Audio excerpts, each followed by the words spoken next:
오히려 기관 세력들은 가격이 내려가면 갈수록 아마 더 기뻐하고 있을 겁니다. 그 이유는 엄청 단순합니다. 더 값싼 가격으로 비트코인 수량을 담을 수 있기 때문이죠. 비트코인은 언제나 우상향하는 차트를 지금까지 그려왔고요. 도 말해주고 있습니다. 반갑습니다. 솔직히 이런 생각 한 번쯤 해보셨죠? 이상하게도 비트코인은 항상 사고 나면 떨어지고 팔고 나면 오르죠. 이게 우연 같지만 절대 아닙니다. 수익 나는 사람들은 여러분들이랑 같은 차트를 보면서도 완전히 다른 행동을 하고 있습니다. 오늘 그 차이를 숨김없이 말씀을 드릴게요. 차트를 알려주는 차 선생입니다. 비트코인 매매를 잘하는 상위 1%는 부를 이루고 살 것이며, 이젠 대부분 비트코인을 잘하지 못하는 99% 일반인 하수라고 얘기를 합니다. 그럼 이 둘의 근본적인 차이는 좀 무엇일까요? 첫 번째로는 일반 개미 투자자들은 비트코인이 하락을 하면 일단 좌절하고 절망을 하기 시작합니다. 결국은 비트코인의 본질을 알지 못하고 이 남들 말만 듣고 샀거나 또는 가격만 보고 사는 사람들입니다. 이 비트코인의 본질을 모르고 비본질적만 가격만 보기 때문에, 그래서 속절없이 흘러내리는 가격만 보고 괜히 샀다고 후회만 하면서 남 탓을 하거나 혹은 비난할 대상을 찾기 시작합니다. 요즘 여러 사람들이 트럼프를 좀 비난하고 있죠. 결국은 트럼프가 이 비트코인 가격을 다 올렸는데도 불구하고 트럼프를 욕하기 시작합니다. 결국 이런 사람들은 매일매일 차트만 들여다보며 가격을 일희일비하며 별 생각을 다 하기 시작할 겁니다. 여기서 많은 분들이 그거 나도 아는 얘기인데 라고 생각하실 수 있습니다. 근데 진짜 중요한 거는 지금부터입니다. 대부분 이 다음 행동에서 수익 나는 사람과 계속 물리는 사람이 완전히 갈립니다. 지금부터 나오는 내용은 솔직히 말해서 아는 사람보다 실제로 지키는 사람이 거의 없습니다. 그래서 수익이 항상 같은 사람한테만 몰리고 있는 거예요. 이 부분은 끝까지 꼭 보세요. 이 비트코인으로 돈 버는 사람들은 시장이 불안할 때 용감해서 들어가는 게 아닙니다. 미리 정해둔 기준이 있기 때문에 감정이 흔들리지가 않죠. 반대로 수익이 안 나는 사람들은 확신이 생겼을 때 들어가죠. 이미 늦은 시점입니다. 이건 단순한 정보 차이가 아닙니다. 이 비트코인으로 수익을 내지 못하는 사람들은 항상 일희일비하기 때문입니다.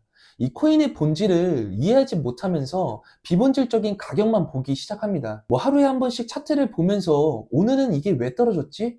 내일은 올라가겠지라는 생각을 하기 때문이죠. 이 심리는 비트코인뿐만 아니라 모든 투자에서 절대 성공을 못하는 분류로 구분되게 돼 있어요. 저희가 운동선수가 되려면 이 피땀 노력을 해서 운동을 해서 운동선수가 될 수 있습니다. 이 워렌 버핏도 투자가 황제가 될 수 있던 것처럼 이분도 엄청난 공부와 노력을 했기 때문에 지금 자리에 위치할 수 있겠죠. 그래서 계속 공부하라고 말씀을 드려도 결국은 쉽게 생각을 하려고 하는 부분이 있습니다. 그래서 대부분 공부들 안 하시고 계시죠. 조금만 떨어져도 비트코인이 망할 거라고 생각을 하기 때문입니다. 하지만 비트코인은 언제나 우상향하는 차트를 지금까지 그려왔고요.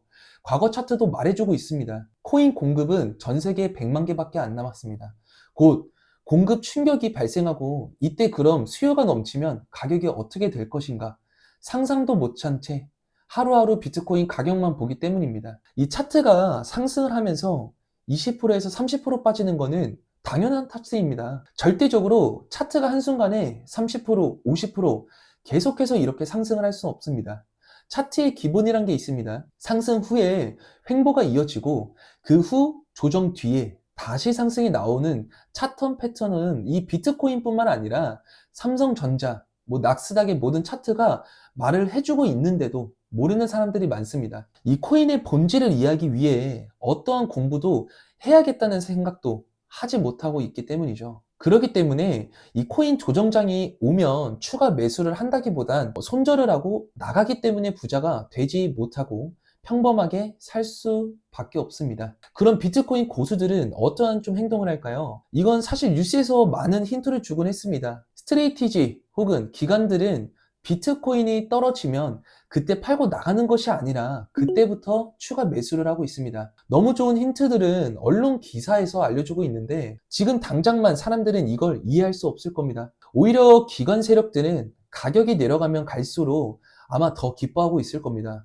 그 이유는 엄청 단순합니다. 더 값싼 가격으로 비트코인 수량을 담을 수 있기 때문이죠. 이 코인은 과거에도 그렇고 현재에도 그렇고 아마 추후에 미래에도 똑같을 것이라고 저는 생각을 하고 있어요. 이 8천만 원이 되었던 코인이 2천만 원이 되고 1억 6천만 원이었던 게 1억 2천만 원이 되고 또 5억이 됐다가 3억이 되고 10억이 갔다가 6억이 되면서 아마 또 똑같이 폭락을 할 것입니다. 그리고 미디어에서 비트코인을 또 언급을 하면서 지속적으로 폭락이 요번에 또 왔다라고 언론이 나오면서 또 뒤로는 30억이 갔다가 20억으로 갔다가 이렇게 계속해서 폭락을 해 나갈 것입니다.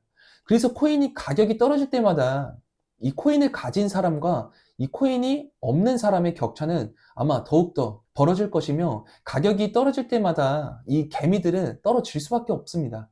그래서 정리를 하면 이 비트코인을 돈 버는 사람과 못 버는 사람의 차이는 정보가 아니라 기준입니다. 다음 영상에서는 제가 실제로 어떤 구간에서 이 비트코인을 매수하는지 제 기준을 구체적으로 좀 공개를 해 드릴게요. 그 영상까지 좀 보시면 왜 지금까지 이 시장이 이렇게 움직이는지 아마 훨씬 더 명확해질 겁니다. 여러분은 지금 비트코인 시장에서 기다리는 쪽이신가요? 아니면 이미 들어가 있는 쪽이신가요? 댓글로 남겨주시면 제가 댓글을 다 읽어보고 다음 영상에서 좀 반영을 해서 좀 말씀을 드리겠습니다. 지금까지 영상 시청해주셔서 감사합니다. 차 선생이었습니다.